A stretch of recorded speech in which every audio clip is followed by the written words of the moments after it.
আমার প্রিয় ছাত্রছাত্রী বন্ধুরা, লুসি অনলাইন বাংলা ক্লাসে তোমাদের সকলকে স্বাগত জানাই। আজ আমরা আলোচনা করব তোমাদের অষ্টম শ্রেণীর বাংলা পাঠ্য বই সাহিত্য মেলার অন্তর্ভুক্ত একটি অসাধারণ হৃদয়স্পর্শী কবিতা কবি বিষ্ণু দে রচিত পরবাসী নিয়ে।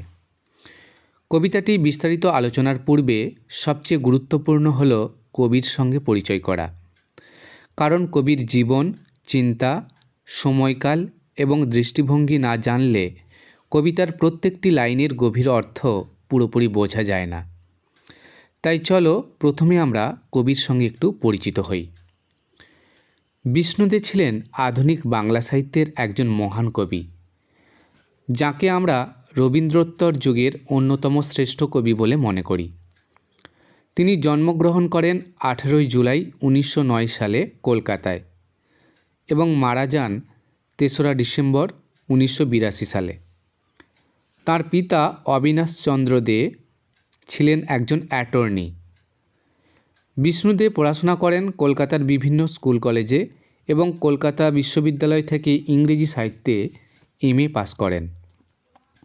পেশায় তিনি ছিলেন ইংরেজি সাহিত্যের অধ্যাপক। Ripon college, Presidency college, Maulana Azad college প্রভৃতি জায়গায় পড়িয়েছেন। তাঁর সাহিত্য জীবন শুরু হয় 1933 সালে প্রথম কাব্যগ্রন্থ উর্বশী ও আর্টেমিস দিয়ে। এরপর তিনি অনেকগুলো কাব্যগ্রন্থ লেখেন, যার মধ্যে উল্লেখযোগ্য চোরাবালি, পূর্বলেখ, তুমি শুধু 25শে বৈশাখ, স্মৃতিসত্তা ভবিষ্যৎ। তিনি শুধু কবিতাই লেখেননি, প্রবন্ধ, সমালোচনা, অনুবাদও করেছেন। T.S. এলিয়ট, পাবলো নেরুদা, লোরকার মতো বিদেশি কবিদের কবিতা বাংলায় অনুবাদ করেছেন। তাঁর লেখায় মার্ক্সবাদী চিন্তা, সমাজের প্রতি গভীর দৃষ্টি, প্রকৃতির প্রতি অপরিসীম ভালোবাসা এবং মানুষের সংকটের প্রতি সহানুভূতি খুব স্পষ্টভাবে ফুটে ওঠে। পুরস্কারের কথা বলতে হলে তিনি 1965 সালে সাহিত্য একাডেমি পুরস্কার পান এবং 1971 সালে জ্ঞানপীঠ পুরস্কার লাভ করেন, যা ভারতের সর্বোচ্চ সাহিত্য পুরস্কার। তিনি প্রথম বাঙালি কবি যিনি এই সম্মান পান। বিষ্ণু দেকে আমরা 5 মহৎ আধুনিক কবিদের একজন বলে মনে করি। জীবনানন্দ দাশ, সুধীন্দ্রনাথ দত্ত, অমিয় চক্রবর্তী, বুদ্ধদেব বসুর সঙ্গে তার নাম একসঙ্গে উচ্চারিত হয়। তিনি কল্লোল আন্দোলনের সঙ্গে যুক্ত ছিলেন এবং পরিচয় পত্রিকায় গুরুত্বপূর্ণ ভূমিকা পালন করেন। পরবাসী কবিতায় তিনি যে প্রকৃতি ধ্বংসের যন্ত্রণা এবং মানুষের আশ্রয়হীনতার কথা বলেছেন, সেটা তাঁর সমাজ সচেতন মনেরই প্রতিফলন। 1960-এর দশকে যখন ভারতে শিল্পায়ন, জনসংখ্যা বৃদ্ধি এবং বন জঙ্গল কাটার প্রবণতা বাড়ছিল, তখনই তিনি এই কবিতা লিখে আমাদের সতর্ক করে দিয়েছেন। এই পরিচয়ের আলোকে এবার আমরা কবিতাটির পুঙ্খানুপুঙ্খ আলোচনায় প্রবেশ করব। তাহলে চলো শুরু করা যাক। প্রথমে চলো কবিতার উৎস সম্পর্কে জেনে নিই, অর্থাৎ কবিতাটি কোথা থেকে নেওয়া হয়েছে। পরবাসী কবিতাটি কবি বিষ্ণু দের লেখা কাব্যগ্রন্থ তুমি শুধু 25শে বৈশাখ থেকে নেওয়া হয়েছে। এবার চলো নামকরণ প্রসঙ্গে। পরবাসী শব্দটি প্রবাসী শব্দ থেকে এসেছে, যার অর্থ যে অন্যের ভূমিতে বসবাস করে। কবি প্রকৃতি ধ্বংসের কারণে নিজের দেশেই অচেনা, আশ্রয়হীন অনুভব করেন, তাই তিনি নিজেকে পরবাসী বলেছেন। কবিতাটি মোট 5টি স্তবকে বিন্যস্ত। প্রথম 3টি স্তবকে রয়েছে অতীতের প্রাকৃতিক সৌন্দর্যের বর্ণনা, আর তৃতীয় স্তবকে রয়েছে বর্তমানের ধ্বংসের ছবি, আর পঞ্চম স্তবকে রয়েছে কবির প্রশ্নের মাধ্যমে আক্ষেপ ও ভবিষ্যতের আকাঙ্ক্ষা। এবার চলো কবিতাটি সম্পূর্ণ পাঠ করে শোনাই। পরবাসী। বিষ্ণু দে। দুই দিকে বন, মাঝে ঝিকিমিকি পথ, এঁকে বেঁকে চলে প্রকৃতির তালে তালে। রাতের আলোয় থেকে থেকে জলে চোখ, নেচে লাফ দেয় কচি কচি খরগোশ।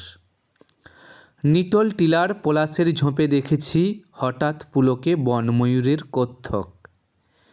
তাঁবুর ছায়ায় নদীর সোনালি সেতারে মিলিয়েছি তার সুষমা। চুপি চুপি আসে নদীর কিনারে জল খায়। শুনেছি সিন্ধু মুনির হরিণ আহ্বান। চিতা চলে গেল লুব্ধ হিংস্র ছন্দে, বন্য প্রাণের কথাকলি বেগ জাগিয়ে। কোথায় সে বন? বসতিও কই বসেনি, শুধু প্রান্তর শুকনো হাওয়ার হাহাকার। জঙ্গল সাপ, গ্রাম মরে গেছে, শহরের পত্তন নেই, ময়ূর মরেছে পণ্যে। কেন এই দেশে মানুষ মৌন অসহায়? কেন নদী গাছ পাহাড় এমন গৌণ? সারা দেশময় তাঁবু বয়ে কত ঘুরব, পরবাসী কবে নিজ বাসভূমি গড়বে। এবার চলো কবিতাটি লাইন বাই লাইন ব্যাখ্যা করি। দুই দিকে বন, মাঝে ঝিকিমিকি পথ, অর্থাৎ দুপাশে ঘন বন আর ঠিক মাঝখান দিয়ে আলো ছায়ার খেলায় ঝিকিমিকি অর্থাৎ ঝলমলে একটা সরু পথ চলে গেছে, যেন পথটা বনের মধ্যে লুকিয়ে আছে। এঁকে বেঁকে চলে প্রকৃতির তালে তালে। পথটা সোজা নয়, এঁকে বেঁকে গেছে, ঠিক যেন প্রকৃতির নিজস্ব ছন্দ বা তালের সঙ্গে মিলিয়ে। রাতের আলোয় থেকে থেকে জলে চোখ। রাতের আলোয় অর্থাৎ চাঁদের আলো বা তারার আলোয় হঠাৎ হঠাৎ বন্য প্রাণীর চোখ জ্বলে ওঠে, যেন অন্ধকারে আলোর ফুলকি।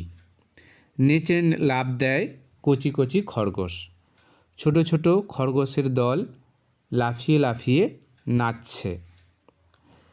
তারপর দেখো, নিটোল টিলার পলাশের ঝোপে দেখেছি গোলাকার সুন্দর টিলার অর্থাৎ অনুচ্চ পাহাড়ের উপর পলাশ ফুলের ঝোপে কবি দেখেছেন হঠাৎ পুলকে বনময়ূরের কত্থক, অর্থাৎ হঠাৎ আনন্দে উচ্ছ্বসিত হয়ে বনময়ূর নাচতে শুরু করেছে। তার নৃত্যকে কবি কত্থক বলেছেন। কত্থক হলো উত্তর ভারতের অন্যতম ধ্রুপদী নৃত্যকলা। লখনৌ ও জয়পুরেই এই নৃত্যের উদ্ভব বলে মনে করা হয়ে থাকে। তারপর দেখো, তাঁবুর ছায়ায় নদীর সোনালি সেতারে। কবির তাঁবুর ছায়ায় পড়া নদীর জলে সোনালি আলো খেলছে, যেন নদী সেতার বাজাচ্ছে।